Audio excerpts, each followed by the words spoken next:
शंकराचार्य स्वामी अवमुक्तेश्वरानंद सरस्वती ने लखनऊ में गौ प्रतिष्ठा जन जागरण अभियान का शंखनाद किया। गौ प्रतिष्ठा जन जागरण कार्यक्रम में पहली बार मायावती और काशीराम पर खुलकर बोले शंकराचार्य अवमुक्तेश्वरानंद। गंगोत्री से गंगा जी निकलती है, बहुत बड़ी धारा होती है उनकी धारा बड़ी नहीं होती है, गोमुख से निकलती है। लेकिन वो गोमुख की धारा जैसे जैसे आगे बढ़ती है शास्त्र धारा का रूप ले लेती है। आज ये मान्यवर कांशीराम के स्मृति स्थल से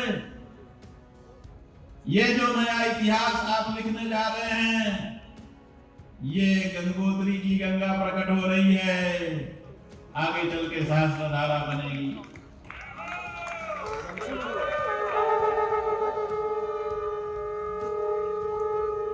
कांशीराम जी झोला लेकर के बगल में टांगने वाला पैडल मारते हुए साइकिल में गांव गांव गए थे। इतना बड़ा मंच शुरुआत में उनके पास नहीं था,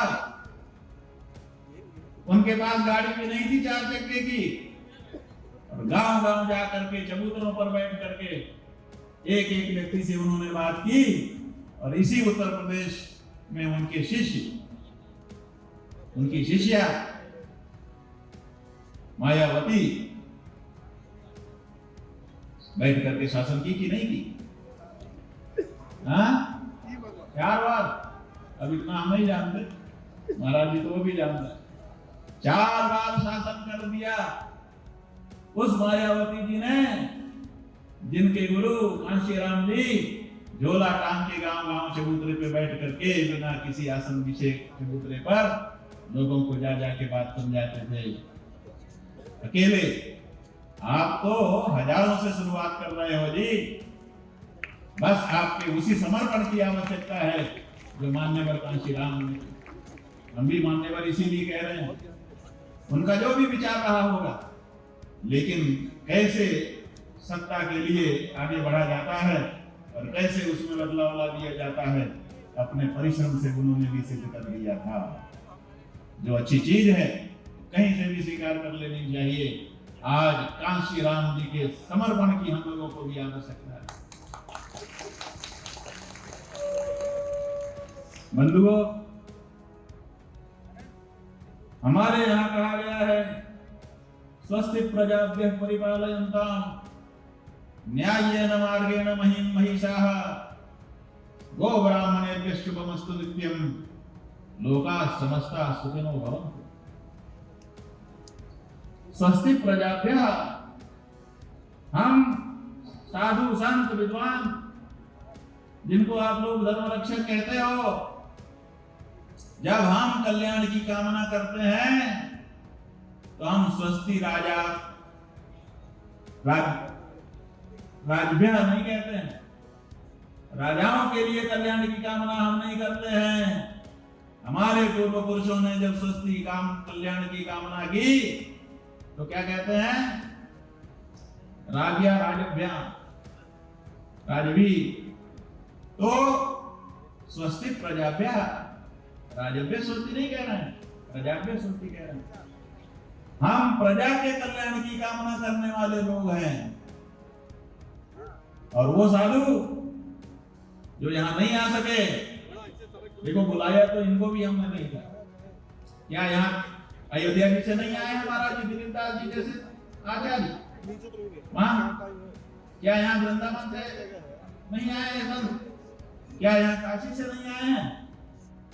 क्या यहाँ हरिद्वार से नहीं आए हैं? क्या यहाँ बद्रीनाथ जी से नहीं आए हैं? कहां कहां से आए हैं? इनको भी नहीं बुलाया था, लेकिन इन्होंने गौ माता के लिए अपना कर्तव्य समझा, आए। क्यों? क्योंकि स्वस्ति प्रजाभ्यः, इनके मन में प्रजा के कल्याण की कामना है। ये असली संत है। और वो जो स्वस्ति राजभ्यः, राजाओं का कल्याण हो कामना कर रहे हैं, वो यहाँ दिखाई नहीं दे रहा है। वो सरकारी संत है। हमें सरकारी संत नहीं चाहिए, हमें तो असरकारी, समझ रहे हैं? असरकारी का दो अर्थ है, एक तो जो सरकारी ना हो वो असरकारी, और जिसका असर पड़ता हो जनता में वो असरकारी।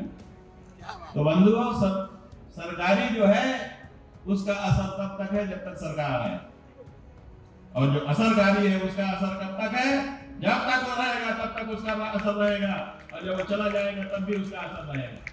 आदि शंकराचार्य जी चले गए, आज भी उनका असर है। रामानंदाचार्य जी चले गए, आज भी उनका असर है। मध्वाचार्य जी, वल्लभाचार्य जी, हमारे अनेक आचार्य हैं, चले गए, आज भी उनका असर है। अरे उनकी तो छोड़ो, हमारे कबीरदास जी महाराज, हमारे नानक जी महाराज, हमारे दादू जी महाराज, इसका किसका नाम लें, आज भी उनका असर है। तो सरकारी संत तब तक असरदार हैं जब तक सरकार है। इसलिए सरकारी संतों के बेर में पढ़ोगे तो जब तक सरकार है तब तक उनका असर रहेगा, जैसे सरकार गई असर समाप्त। और अगर असरकारी संतों के साथ जुड़ोगे पीढ़ियों पीढ़ियों तक तुम्हारे ऊपर, तुम्हारे जीवन के ऊपर उनका असर रहेगा। इसलिए असरकारी संतों के साथ जुड़िए बंधुओं। न्यायेन मार्गेण स्वस्ति प्रजाभ्यः, पहले तो संतों ने कहा कि प्रजा का कल्याण हो। सरकार का कल्याण हम नहीं मनाते, हम तो प्रजा का कल्याण मनाते हैं। प्रजा का कल्याण करने वाला कोई शासक आए तो उसको जरूर आशीर्वाद देते हैं कि भाई तुम करो जो हम चाहते हैं वो कर रहे हो, अच्छी बात है। लेकिन जो प्रजा को ताक पर रख करके केवल अपना सोचता है, अपनी प्रजा की भावना की अनदेखी करता है, वो हमारे आशीर्वाद का विषय कथम भी नहीं हो सकता, वो हमारी श्रद्धा का आश्रय कथम भी नहीं हो सकता। तो आपने सुना शंकराचार्य मुक्तेश्वरानंद को, जो जन जागरण के कार्यक्रम में कम भीड़ होने के कई उदाहरण पेश किए हैं। फिलहाल इस खबर में इतना ही। आप देखते रहिए लोकमत हिंदी।